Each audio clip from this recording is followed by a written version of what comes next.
Fala galera que assiste o canal, meu nome é Ricardo. Se você quer de fato assumir o controle das suas finanças, clica no primeiro link da descrição. O ponto que eu ia falar de separar o autor da obra também é o seguinte, ó, eu gosto do Nassim Taleb, por exemplo.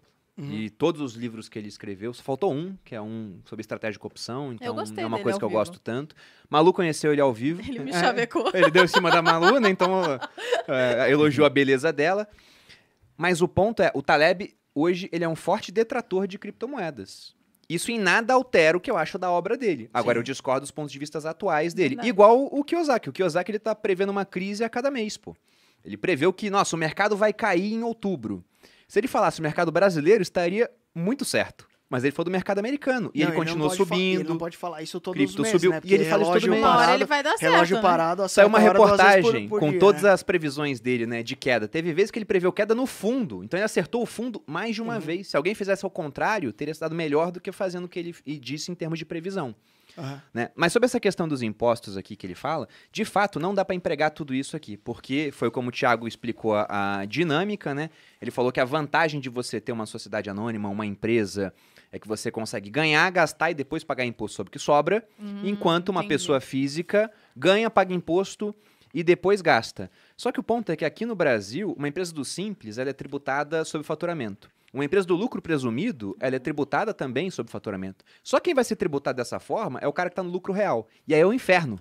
É um exército de contadores para fazer isso para você. E aí você tem que ter um faturamento bem gigante também. Exato. Depois que você passa de uns 72 milhões, se eu não me engano, acho que é isso, que você é Caramba. obrigado a entrar no lucro real. Porque muita gente evita entrar no lucro real. Só que o ponto interessante daqui é o começo do capítulo, quando ele fala da história dos impostos. Porque ele começa falando do Robin Hood. Ele fala assim, o meu pai rico não considerava o Robin Hood um herói. Considerava ele um trapaceiro, por essa Sim. história de roubar dos ricos e dar para os pobres. O meu ponto de vista, observando a visão que ele tem do Robin Hood, eu concordo. Só que o Robin Hood, ele não roubava dos ricos para dar para os pobres. Ele tirava o dinheiro que foi recolhido por impostos, pela coroa britânica, Aham. para devolver para aqueles que tinham sido lesados. Então Então ele ele é tirava do herói. governo para dar de volta para as pessoas. Ele era um herói Ele roubou de libertário. quem roubou e pra dar de Exatamente, quem foi roubado. exatamente. Chegamos nesse ponto, então. Mas o ponto que ele fala aqui é o seguinte: essa visão de que tem que tirar dos ricos para dar para os pobres é uma visão ruim. Porque, graças a isso, criaram o imposto de renda. E ele cita ipsiliteris as histórias que eu conto. Não existia imposto de renda até as guerras napoleônicas. E aí, com as guerras, os ingleses precisando se financiar, falaram, poxa, Napoleão está dominando a Europa toda, botou um bloqueio continental contra a gente, precisamos de fonte de receita. Aí o primeiro-ministro inglês, Sir William Pitt, parente Oxe, seu, é. Sir William Pitt, o jovem, ou o novo, né? Nós. E tinha que ser jovem para fazer essa bosta. Se fosse velho, não O teria jovem criado o tem imposto. que acabar, é o que eu sempre digo. Ele foi lá e criou um imposto temporário de apenas 10% para tributar apenas os mais ricos. Assim surgiu o imposto de renda.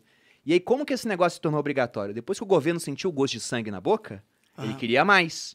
E aí começaram a jogar os pobres da classe média contra os ricos, falando, não, o imposto é só sobre os ricos, só sobre os ricos.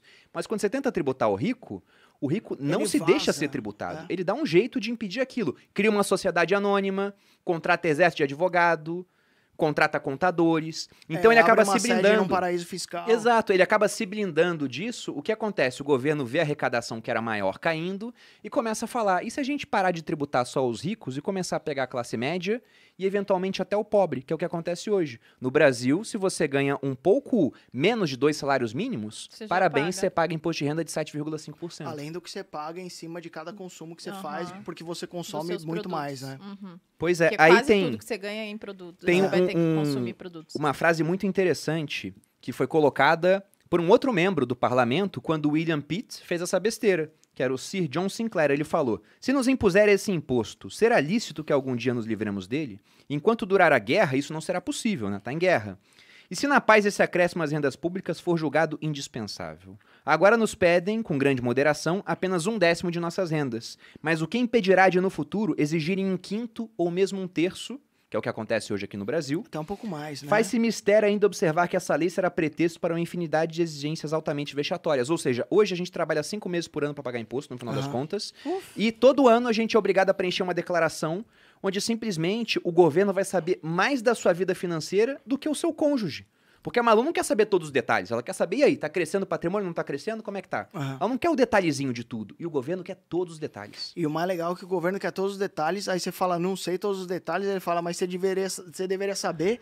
Aí você fala, mas eu não sei, mas então vou te lascar. Aí Ele você sabe- fala, ele sabe que me você tá ajuda errado, né? a saber por que eu tô errado. E ele não sabe te ajudar. Ele Nunca. fala, eu sei que você tem Eu sei isso. que é mais, mas quanto? Por quê? Não sabe Não também. sabe também. Aí ele bate muito na parte dos impostos. Por isso que ele falou tanto de política naquela época também. Porque tem uma corrente nos Estados Unidos que quer mais impostos, né? Aí ele se colocou frontalmente contra isso.